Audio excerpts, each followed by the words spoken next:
Shout out to Seun Okinbaloye of Channels News. He tried to put this criminal. The guy sitting next to Seun is a senator, but he's obviously a criminal.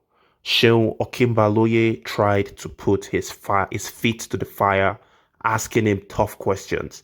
And I'll be honest with you, in the Nigerian context, if on national TV you ask any one of these rogues, these murderous criminals, I'm talking about the politicians, especially the top politicians, you are taking a huge risk, not only against yourself, because you might just get arrested at some point and have a fake charge placed upon you and thrown in prison, or you might get kidnapped and disappear forever. But also, the organization risks getting sanctioned by the corrupt Nigerian Broadcast Commission. They can just place a couple of million naira fine against the organization for airing this type of content. And what is in the content? Asking a simple question. You criminal politicians, you've decided to purchase vehicles for each and every one of you in the National Assembly or the Senate. Each vehicle is valued at 160 million naira. Now, this is a time when majority of Nigerian people are going through the maximum level of hardship. People are literally dying of hunger. Imagine being so hungry for so long and you died and you perish. It's so painful, bro. This is the life that millions of people around the world are going through. But in Nigeria, unfortunately, 160 million Nigerians are currently living in multi-dimensional poverty, which means they don't have access to more than $3 a day. And while all of that is going on, the greedy, devil-worshipping politicians, the senators, have decided to, pay themselves off, because that's what it is. Their job is to get into politics to become billionaires. And during that process of becoming billionaires, which includes their friends and their family members, they will be beneficiaries of that loot when these politicians get in. During that process, if you step in to try to stop them, you're taking a huge risk. Let's listen to this conversation. To be spending 140 million, if I give you 140 million naira cash to take to your secretariat district, won't your people benefit from it? Let me tell you, Sean. I don't want to go personal now. I don't want to go personal. That same vehicle that you're talking of, before coming to the National Assembly, I have vehicle that I have bigger than that. But this is Nigerian money. Yeah, so Nigeria does not have money at the moment. So 26 point something inflation rate. Did you guys see the arrogance in the face of this criminal politician? And I have to find this guy's name. With over 34% of Nigerians unemployed. Are we supposed to?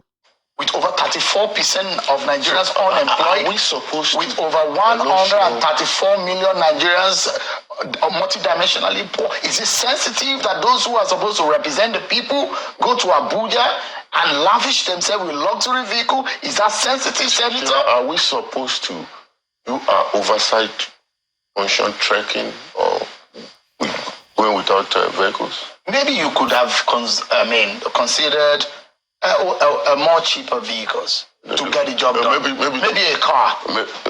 Maybe a sedan. If I travel to... Maybe a 25 million naira worth of sedan vehicle might do the job. If I travel to my constituency with a car now, by the time I go 3-4 times, Nigerian roads. Is that not an indictment on you? Did you hear what this fool said? He said, if we decided to spend less money on buying these vehicles for ourselves, we the greedy senators of Nigeria, we the heartless senators, if we decided to spend 25 million naira on a vehicle, on a car, as opposed to spending 140 million, those cars are going to break down in 3 or 4 trips driving down to our constituencies because the Nigerian roads are bad.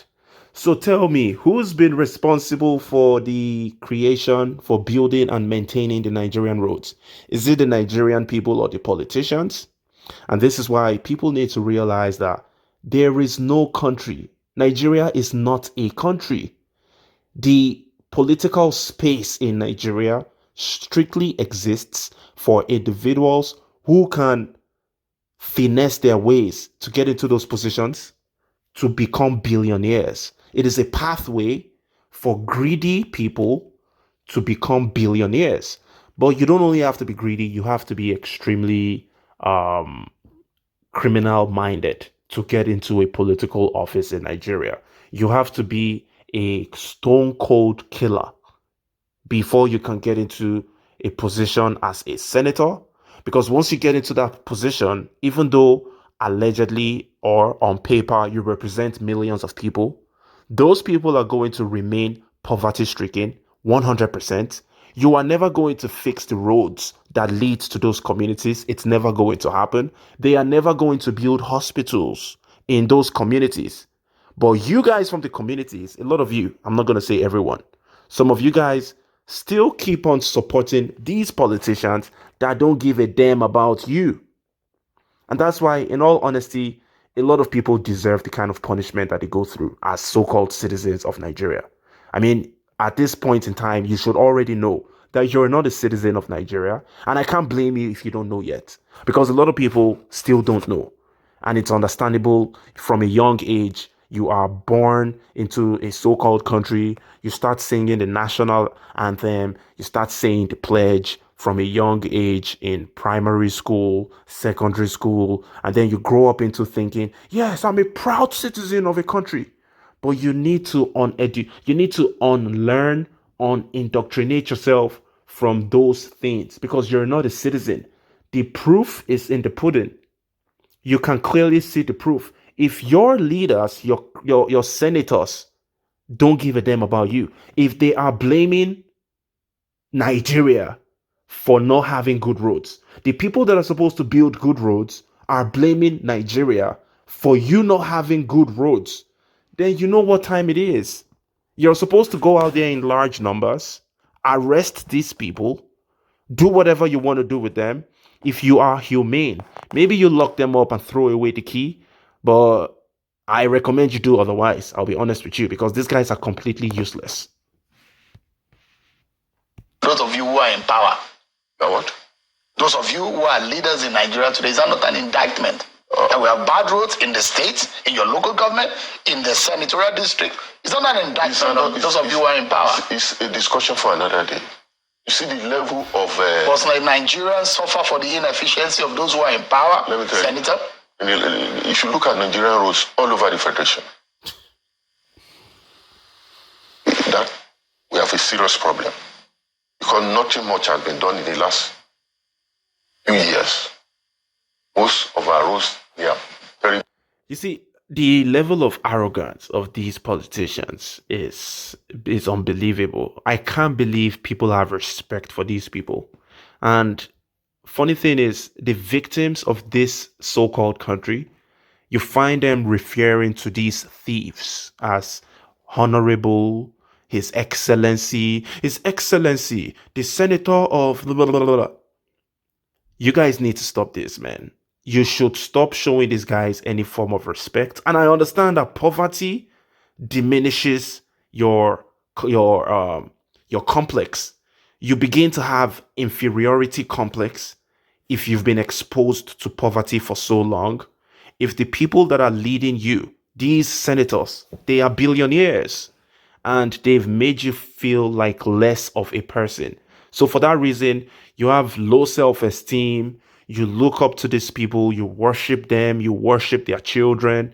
That is the first psychological decluttering that you need to accomplish. You need to stop worshiping these people. These people are thieves, okay? These people don't give a damn about you. And they've shown you the evidence over and over and over again. It's your own responsibility to stop worshiping them, stop hyping them up, stop putting them on a pedestal. These are common criminals, Okay? This guy sitting right here, and I'm going to find his name. I apologize for not knowing his name before making this video. This idiot speaking here, he's a complete thief, and he has shown you he has no regard for the people of his constituency. He has no regard for the Nigerian people. He doesn't give a shit, and he knows nothing will happen. So the ball is in our court to stop giving these guys any credence. Bad. In fact, the government cannot even have fund enough to work on those roads. We have to go back into a PPP, a private partnership arrangement where. So let me go into this. This guy just said the government does not even have enough money to maintain and build roads in the country. If you don't have enough money to maintain and build roads in the country, where did you find money to buy vehicles, where each vehicle is valued at 150 million naira for 300 people, 300 senators and House of Representative members? If you don't have money to build roads, why do you have money to buy vehicles? You see how foolish these people are? They put the cart before the horse. They try to run before they walk. They try to walk before they crawl. And it's not like they are so dumb and they don't know what they're doing. They know exactly what they are doing. They are following the script. Their job as politicians remains one single thing: get into politics, make billions, and run away. Period. So the ball is in your court. People can invest, follow those roads, and get their money. In return, after it is done. We'll find out whether or not what you are doing is illegal or what you're doing as a senator or as lawmakers in the eye of the law is right or wrong, or whether or not it's morally justified. But Section 84 of the Nigerian Constitution empowers RAMFAC to mandate or determine the salaries, allowances of public officials, including members of the National Assembly. And this is what RAMFAC, based on the last published figure of the basic salary of a senator. It says that a senator earns 2-point-something million naira. Therefore, with that, a senator should be entitled to about 8.1 million naira worth of vehicle, which is about 400% of your basic salary. That is what the law under RAMFAC says, Senator. And for your colleagues in the lower chamber, their basic salary as last published was about 1.9 million. And you can draw a car loan to the extent of 7.9 million, but you can't exceed that. That is what the RAMFAC law says. But if you're buying a vehicle of 140. My brother Seun, I appreciate you following protocol. I mean, we need people like you, because if the world had only people like me, the world would have been very, very violent, because we have no patience. There is no way that people still believe that the laws do apply in Nigeria. If the senators are only allowed to have vehicles 400% the value of their salary, which is about 7.9 million, but they've decided to break that law and purchase vehicles valued at 150 million, then you already know what time it is. This is not the first time these guys are breaking the law. This is not the first time these guys are going against every single principle to show you that they don't give a shit about you. But you guys still keep on believing them. And that's where the problem is. There is no law. This is a lawless society, period. This is a society where they disobey court orders whenever they want to. They choose when to obey court orders, and they choose when not to obey court orders. I'm talking about the top politicians. And there is no ramification. There is no consequences. The only consequence is the people. And the people have not gotten to that stage yet when they will decide to implement their powers. Their powers is in the numbers. If 10 million people decide to take to the streets non-stop for 30 days, things are going to change. And your primary motive should not be trying to save Nigeria. You can't save Nigeria. It's already gone. Okay? Your primary motive should be catching all these criminals one by one, catch these guys. Catch them and do whatever you want to do with them. Period. At the end of the day, it's so unfortunate, but the demise of Nigeria is already bloody. Okay, we are already living in bloody times. People are getting killed left, right, and center. It's been going on for at least 14 years now. Terrorists killing people all over the place, lack of basic amenities killing people all over the place. These days, hunger killing people all over the place. So if that is the case, then the people might as well implement the only power that they have, which is in their numbers. By the time 10 million people jump to the streets and keep on protesting nonstop for 60 days, trust me, those police officers and the soldiers that would have killed a lot of people, they would put their guns down and join the people. They won't have a choice. Because you can't kill millions of people. It's not possible. It's physically impossible to kill millions of people unless you have nuclear weapons. Okay? It's impossible. And that's what the Nigerian people need to implement. 10 million naira. Based on this, he says something is wrong. I'm not even, don't forget that I'm not, I didn't tell you that I don't even know the figure as I'm talking to you. Because it's not my responsibility. If you're buying a Land Cruiser, we've done our own research and I've given you a median of what it costs in the market right now. So we heard that the cost that National Assembly is getting is 160 million. But I've taken that figure and put it under the table. I've given you a 140 million. Prado is about 85 to 90 million naira. So let's assume that you're buying it at 1. Go personal. Hey, I'm going to stop this video now. Shout out to Seun Okinbaloye. That is a great journalist. This gentleman right here, I have full respect for him. I mean, a lot of times people criticize him for whatever reason. Nobody is perfect. There is nobody that can be perfect at all times. But as far as putting their feet to the feet of this criminal senator to the fire, Seun Okinbaloye did a great job. And I'm going to make sure that I find the name of this criminal senator, this buffoon, okay, this absolute clown. He was drunk the last time he was on camera, and I'm going to find a clip of that and share with you as well. I will find the name of this buffoon, paste it in the title of the video so that people know who exactly this is, okay? And he is just one of the many, many criminals, okay? He is just one of the criminals, but he's also a buffoon, and that's why he has made his face, put his face out there for us to analyze their criminality, the mindset of the average Nigerian politician. If you don't take anything out of this video, make sure you realize that the primary responsibility of a politician in Nigeria is to become a billionaire.